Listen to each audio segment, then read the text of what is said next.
Okay, so we can start. We'll begin. So we'll start with a short meditation.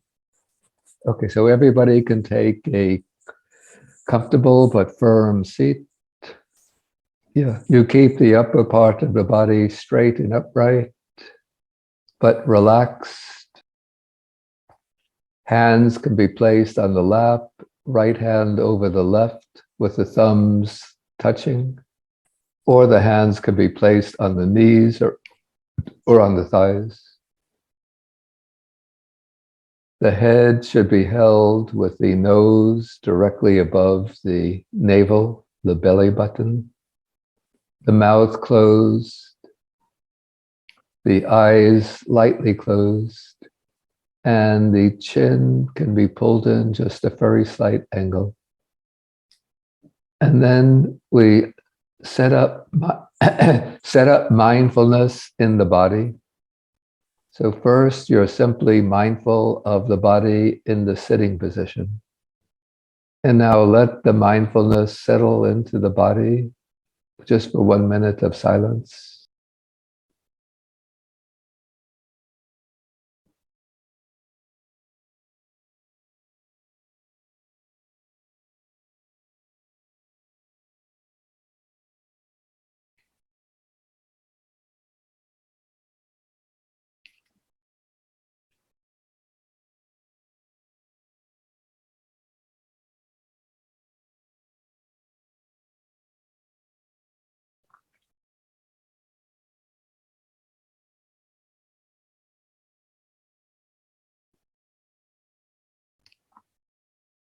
And then you turn your mindfulness towards the breath. And the task is simply when breathing in to be mindful, breathing in, breathing in. When breathing out, to be mindful, breathing out, breathing out. If you find it helpful, you can make a light mental note when breathing in, the note in. When breathing out, the mental note out, out. But the focus should be on the felt bodily experience of the breathing, not on the mental note itself. If you lose complete, as you're mindfully breathing in and out, various thoughts will come into the mind. Just let them come and let them go, and keep the mind on the breath. But if you completely lose track of the breath, as soon as you recognize this, you make the mental note thinking, thinking, or wandering mind, wandering mind. And then you bring the mind back first to the body in the sitting position, observe the body for a moment, and then return to the breath. Okay, we will continue now in silence for about 10 minutes.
Okay, just for about a minute now, we switch the meditation to loving kindness, wishing that all people and all beings in this world will be safe, happy, and healthy.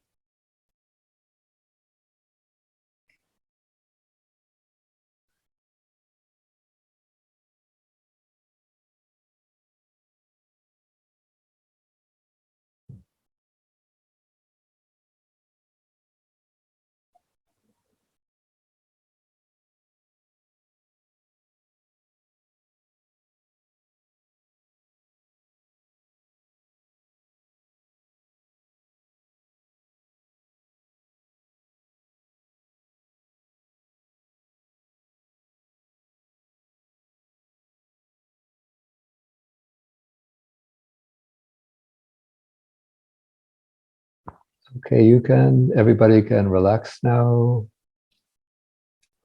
and we'll be starting the class now, starting the discourse.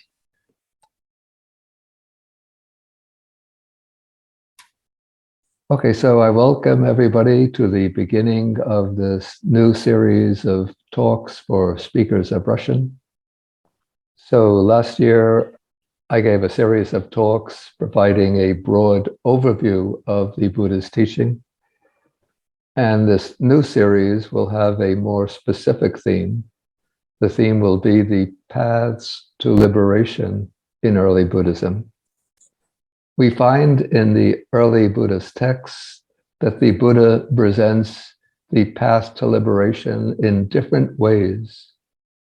Probably he does this in order to fit the interests, the capacities, the needs of the people that he's teaching.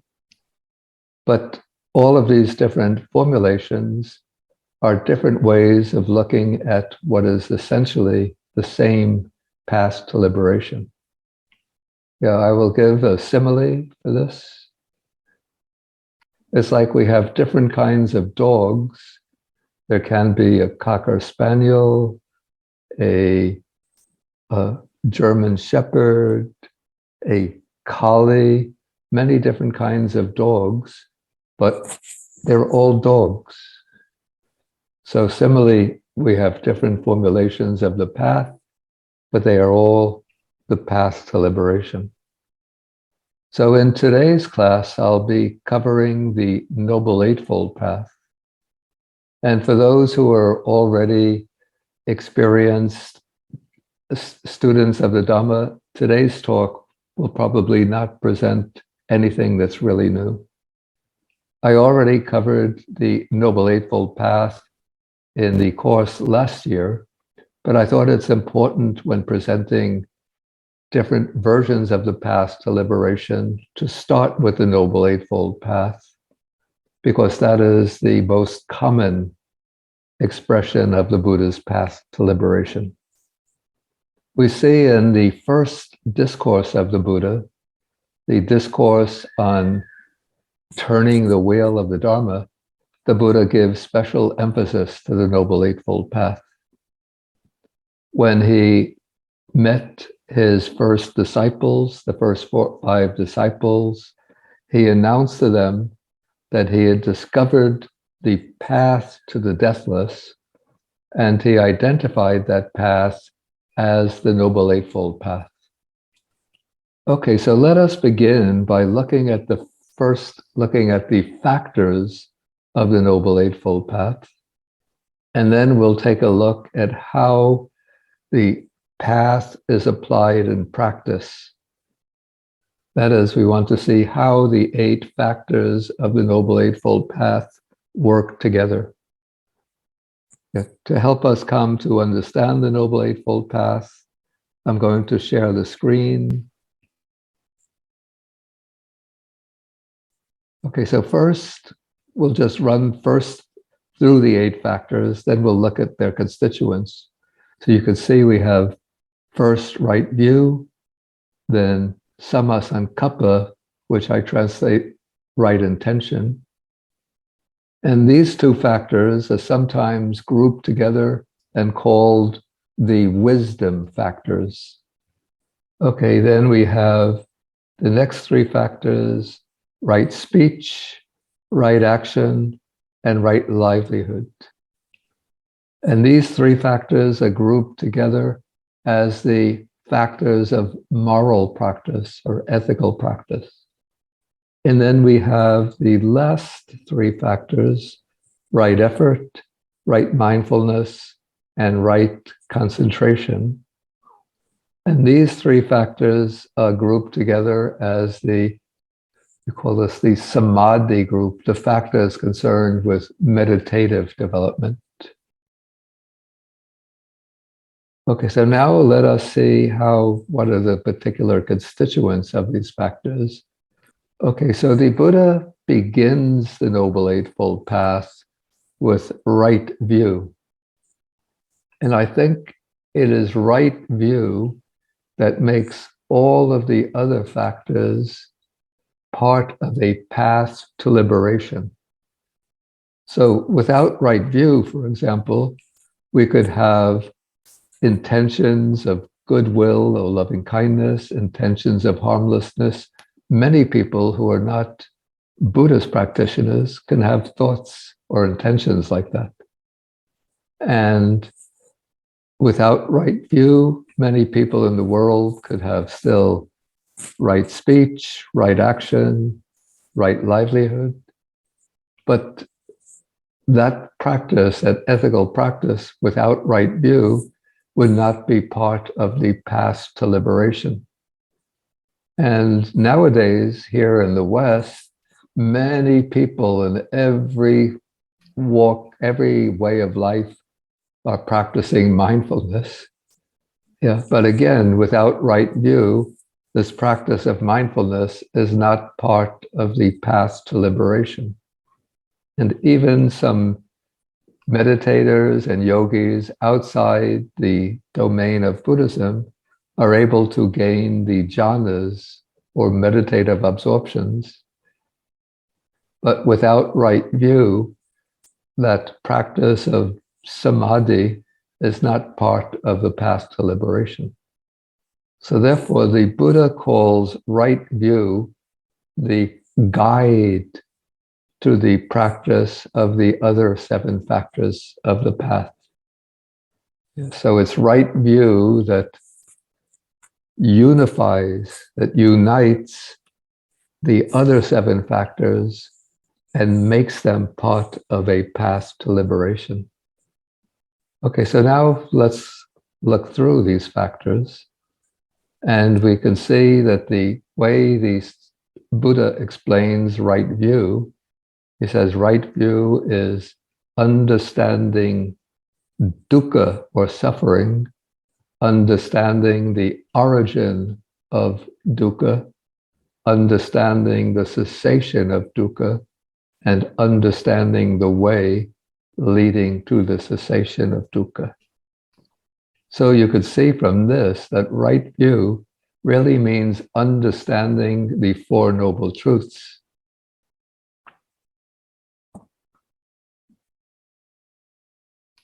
Yeah, and it's interesting to note that in the Four Noble Truths, the fourth truth is understanding the way leading to the cessation of suffering. So part of right view is understanding the path that we have to travel to reach liberation, to reach the end of dukkha. Okay, then from right view, one moves to right intention. Yeah, so the Pali word here is sankappa. Yeah, so we might give other, I'm thinking in English, other words for this: right motivation, right purpose.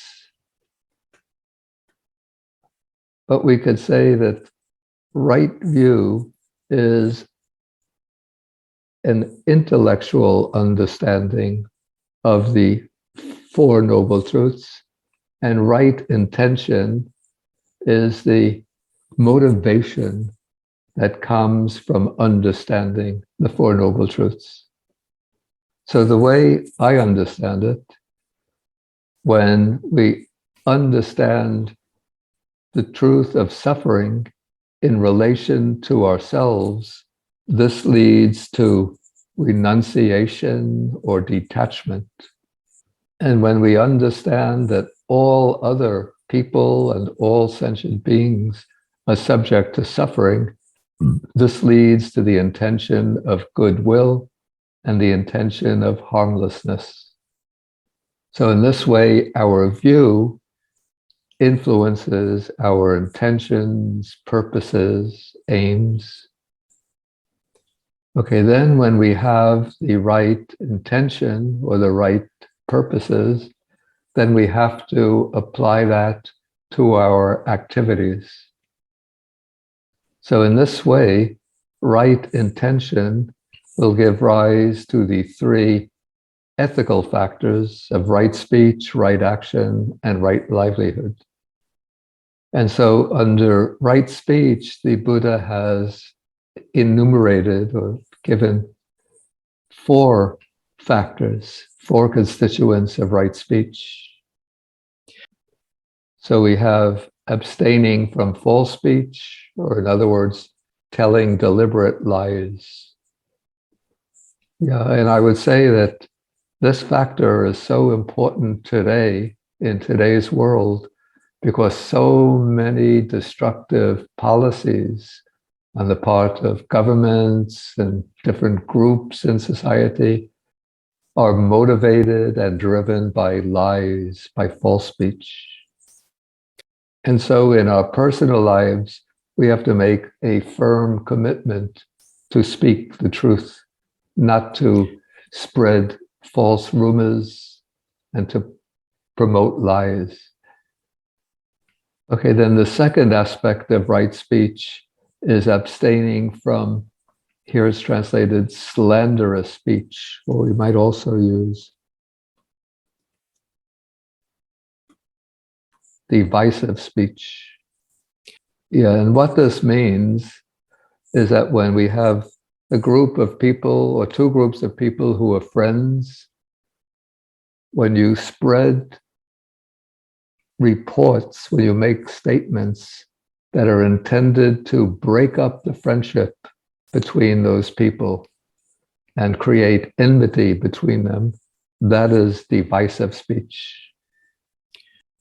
Like, say, we have two people, A and B, and they're on friendly terms, but then I tell B, A has said something bad about you. And I tell B that A has said something bad about you. So A and B have been friends, but now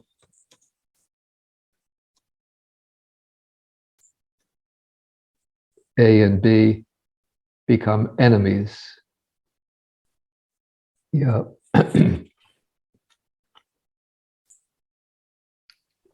Naturally, we have a kind of deep tendency to try to say bad things about other people. And so one way that I found very helpful to follow this principle of right speech is never to say anything bad about another person. Of course, sometimes one has to criticize another person, but you have to check your state of mind before you speak anything bad about them. And so if you want to criticize another person, you have to do so in order to create improvement in those people, not because you want to harm them or injure them. Okay, then the third constituent of right speech is abstaining from, it's called harsh speech, or we might also call this angry speech. So this will be speech that comes from a mind of anger and ill will, and that hurts the feelings of other people. And then the fourth aspect of right speech is abstaining from, here is called idle chatter, or we could also call it just maybe random gossip. Yeah, like here in America, there are whole magazines and TV programs and websites which are all about gossip.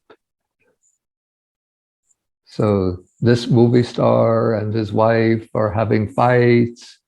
This music star and his girlfriend are splitting up. That would be kinds of idle chatter or gossip. And so we have the positive counterparts to these types of wrong speech. So we have truthful speech, speaking the truth. So truthful speech, then as the opposite of slanderous speech, we have unifying speech, speech that promotes friendship among people. Then as the opposite of harsh speech, we have gentle speech. And as the opposite of idle chatter, we have meaningful speech, speech that conveys important information. Okay, and then under right act, we come to the fourth factor of the Noble Eightfold Path. This is right action. And then here we have three factors. These are basically the same as the first three precepts: to abstain from killing or taking life, to abstain from stealing, to abstain from sexual misconduct. Yeah, and so for householders or lay people, abstaining from sexual misconduct will mean remaining faithful to one's partner. And for monastics, monks and nuns, this would mean observing celibacy, no sexual activity at all. So we could say that these three, corresponding to these three principles of right action, we could say compassionate action, action that protects the lives of others, and the positive counterpart of abstaining from stealing is honesty. And the counterpart of abstaining from sexual misconduct will be remaining faithful to one's partner. And for monastic, celibacy. Okay, then we come, the fifth factor is right livelihood. And that is just in the suttas, this is defined very simply as giving up wrong livelihood and earning one's living by a right form of livelihood. Yeah, so this is very general, but in some of the suttas, we find the Buddha listing 5 types of business in which a layperson should not engage. Let me see if I could remember them. I didn't list them. So no dealing in weapons, poisons, living beings, meat, and I think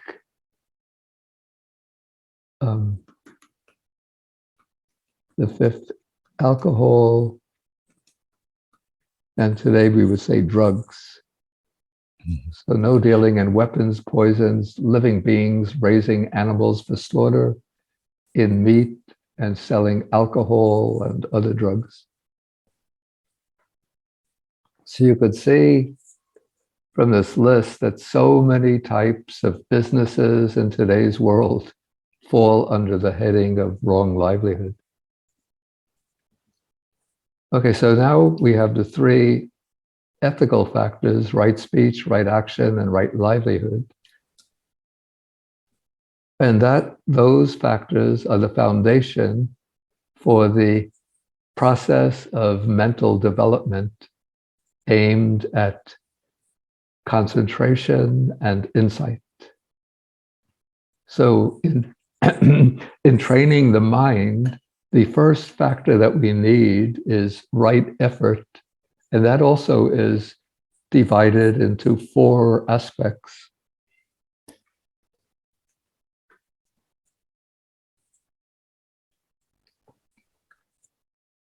So we have the effort to restrain unwholesome states, to prevent unwholesome states from arising. And then we have the effort to abandon the unwholesome states that have already arisen. And then we have the effort to develop or to give rise to wholesome states not yet arisen. And then the effort to maintain and to increase the wholesome states that have already arisen. Okay, so you could see how systematic and methodical the Buddha is just from looking at the fourfold division of right effort. Yeah, he divides the states of mind into the unwholesome and the wholesome. And then with regard to each, there are two functions, making four aspects of right effort.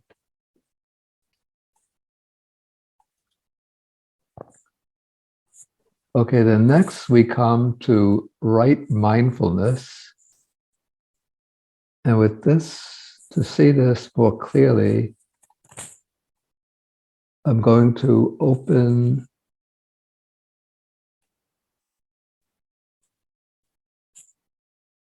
another file. Let me find it.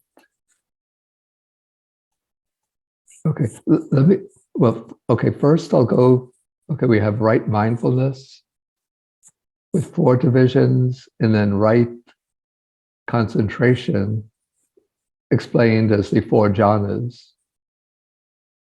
Okay, now to see these in more detail, I'm going to open another file.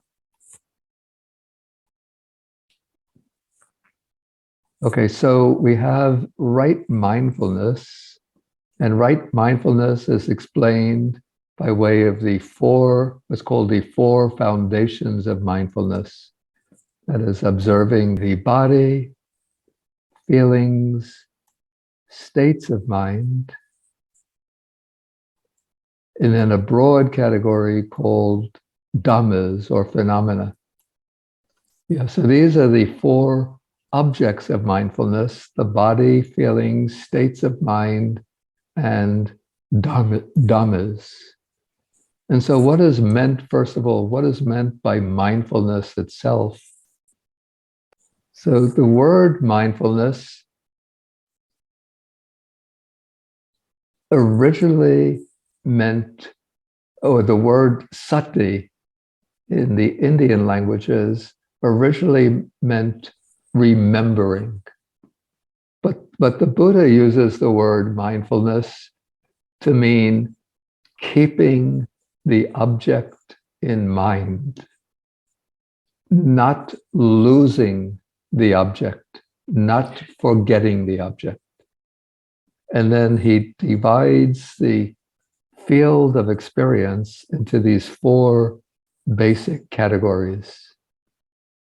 And so we start off with the mindfulness of the body, which is kayanupassana, observation of the body. And so we have, under the observation of the body, we have various exercises. And the first of these, which is often taken as the basic meditation object, is mindfulness of breathing. So this means that when breathing in, breathing out, what we are doing is mindfully observing the process of breathing. And we could say in the Buddhist system of meditation that mindfulness of breathing, I call it the root or fundamental meditation object. Yeah, and I take mindfulness of breathing to be the basis for the whole process of meditative practice in Buddhism. And I think the mindfulness of breathing maybe is unique to the Buddha's teaching. In the Hindu system of yoga, there is a practice called pranayama, which is controlling the breath in various ways. But mindfulness of breathing is quite different. It's not a way of controlling the breath, but simply observing the breath. Okay, then under observation of the body, next we have observation of the four postures. So we hold the body mainly in these four postures of sitting, when we're sitting down, standing, or getting up, walking, and then lying down in the bed. So whatever posture one is holding the body in, one knows that one is holding the body in that posture. And maybe of these four postures, the one that's used most often as an object of meditation is walking. Because we have a practice that we call walking meditation, usually used between periods of sitting meditation. So in walking meditation, we usually choose a space about 15 or 20 steps, and we walk back and forth, just being mindful of the act of walking. Okay, next under observation of the body, we have something called clear comprehension. This means clearly knowing all of one's activities in daily life. So whether one is walking, looking around, moving the limbs, getting dressed, bathing, speaking, any activity, one clearly knows what one is doing while one is doing it. There are some other activities under observation of the body. I won't go into all the details now. So we want to move on to get an overview of the four foundations of mindfulness. And so we have next the contemplation or the observation of feeling. The feelings are distinguished into three primary types: pleasant, painful, and neutral feeling. So what's meant by feeling is, we say, the tone of experience, whether pleasant, painful, or neutral. And then we have the observation of mind, which means knowing the state of mind. And these states of mind are distinguished into 8 pairs. And here I've just listed the first pairs because these are most useful for us. And so we have a state of mind associated with raga or lust, and the state of mind when the mind is temporarily free from lust.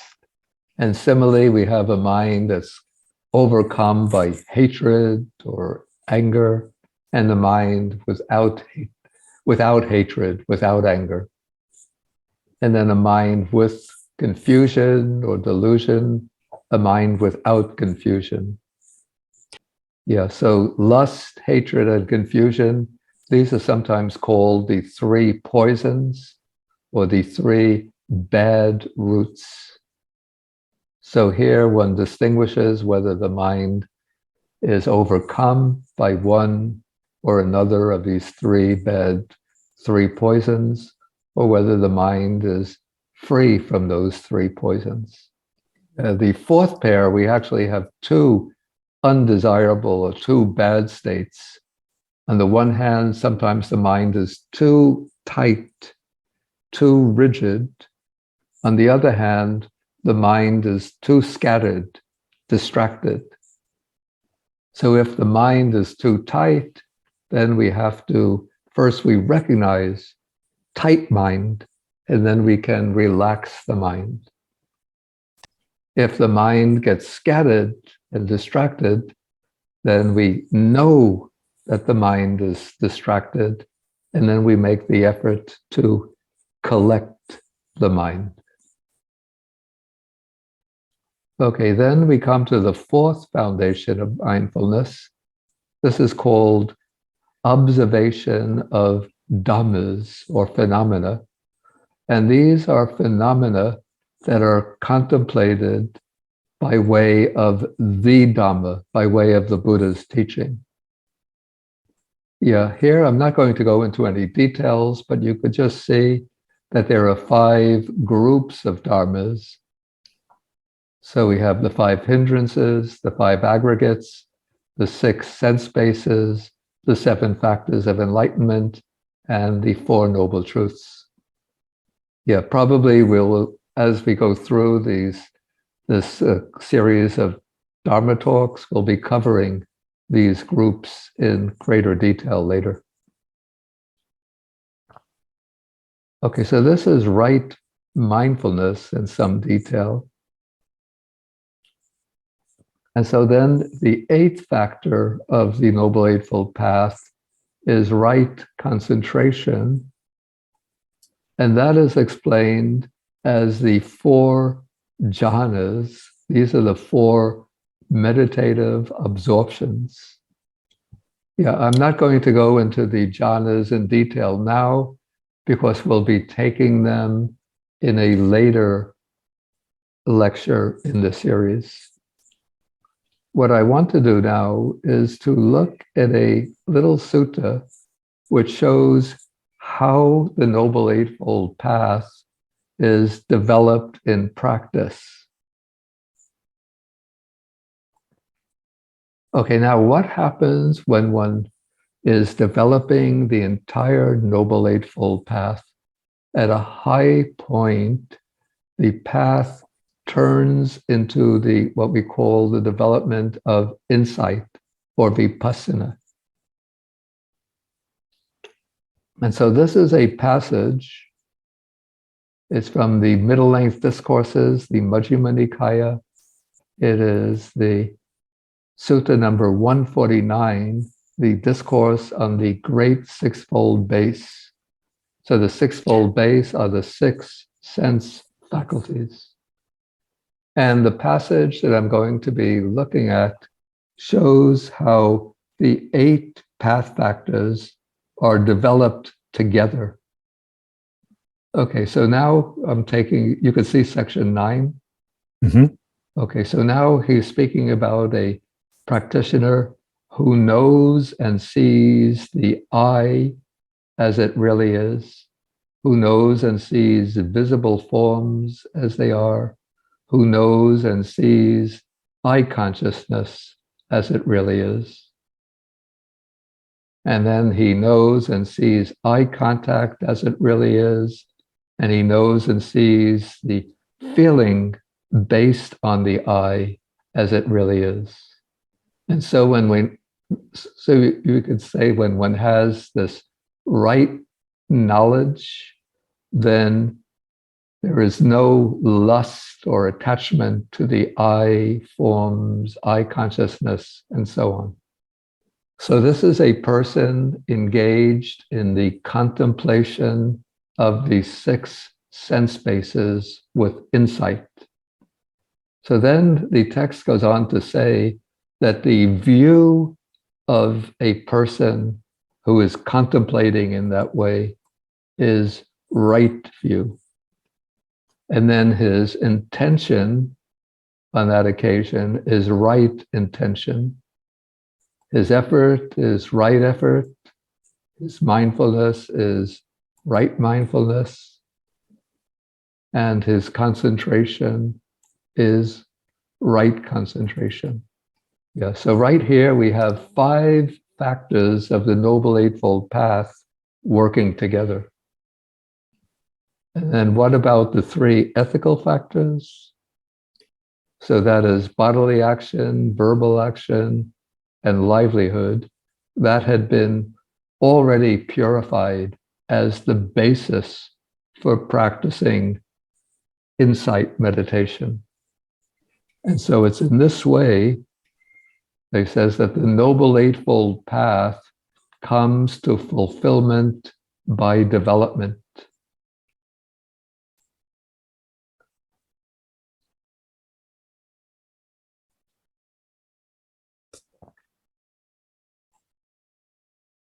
Okay, then the text goes on to show how all the other factors come to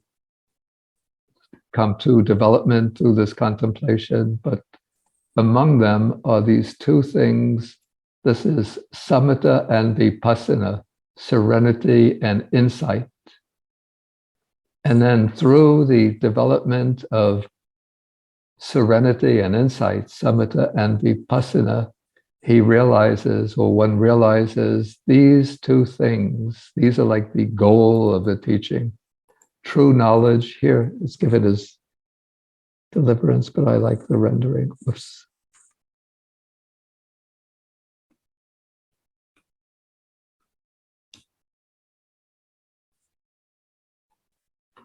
So true knowledge or clear knowledge and liberation are achieved. So from this we see that practicing the Eightfold Noble Path together brings samatha and vipassana. It culminates in samatha and vipassana, and samatha and vipassana bring clear knowledge and liberation. And so this shows us very briefly how developing the Noble Eightfold Path is the path to liberation. Okay, I think I wanted to leave some time for questions, so I hope this talk has been useful.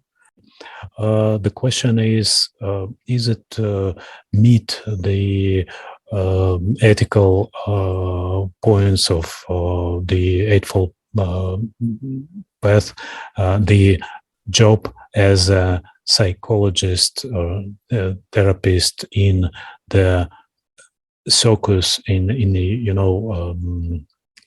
entertainment industry, so therapist for this stuff for the people who are engaged in the entertainment circus industry. Is it meet the Eightfold Path?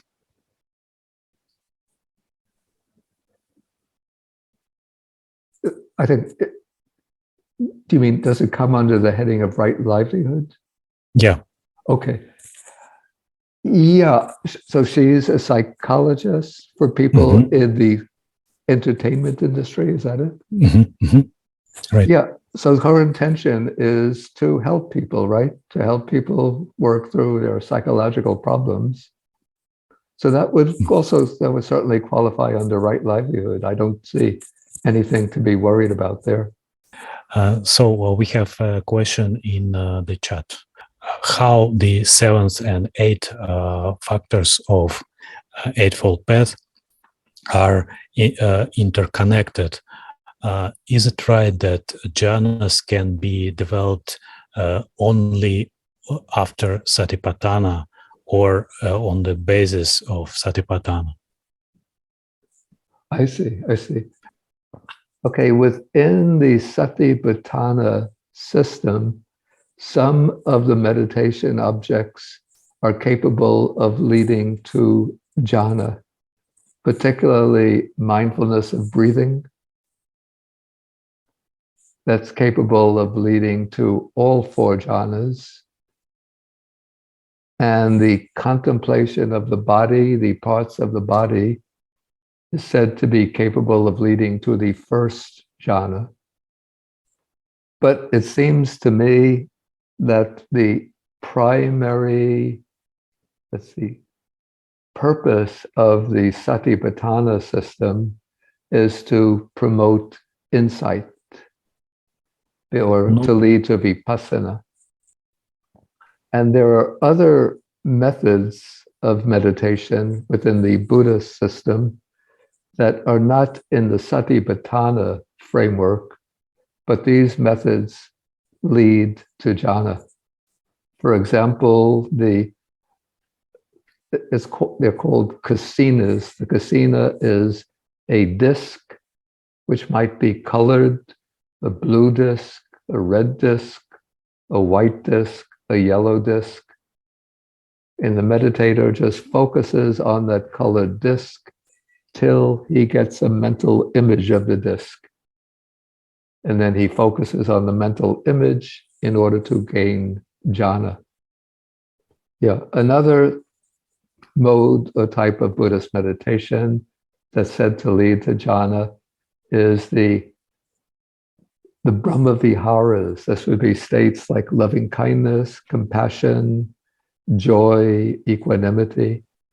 So those can be developed in a way that lead to the jhanas. Okay, we see any other questions now? There is an additional question in the chat. So, in this light, is it not more logic to put Satipatthana to eighth place in the Eightfold Path, because the insight leads to liberation?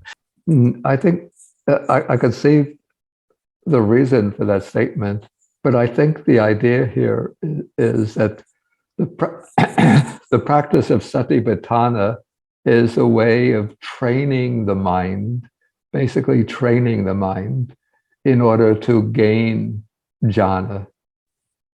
Yeah, even though only a few of the exercises in the Satipatthana system can lead to jhanas, and the main emphasis is on vipassana, but still one uses the Satipatthana to train and discipline the mind.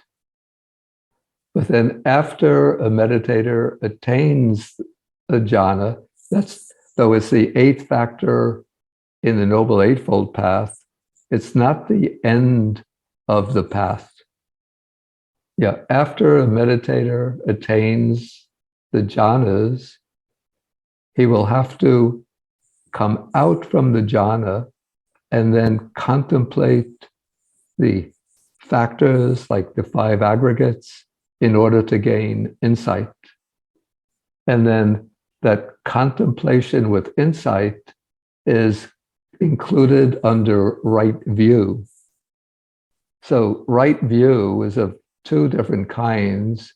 At the beginning of the path, there is, we call this preliminary right view, which is a conceptual or intellectual understanding of the teaching. And then as in a later stage of development, there is direct right view, which is the direct seeing of the truth of the teaching. Okay, any other questions here?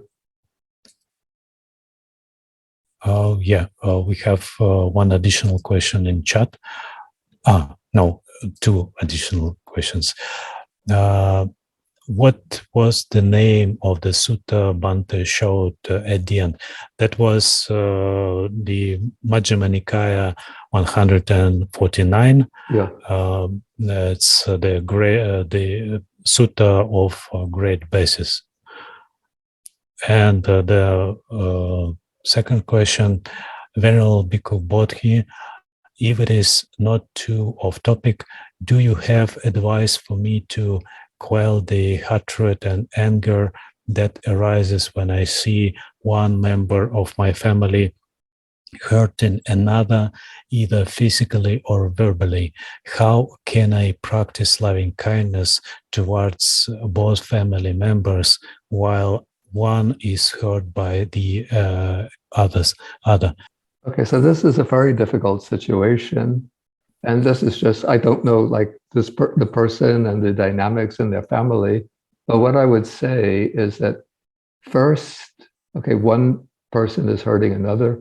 First, for a few minutes, you generate loving kindness to both people, and then try to find an opportunity to bring the two people together and reconcile them, to unify them, and to maybe to explain how when one person is hurting another, how that brings harm to the entire family.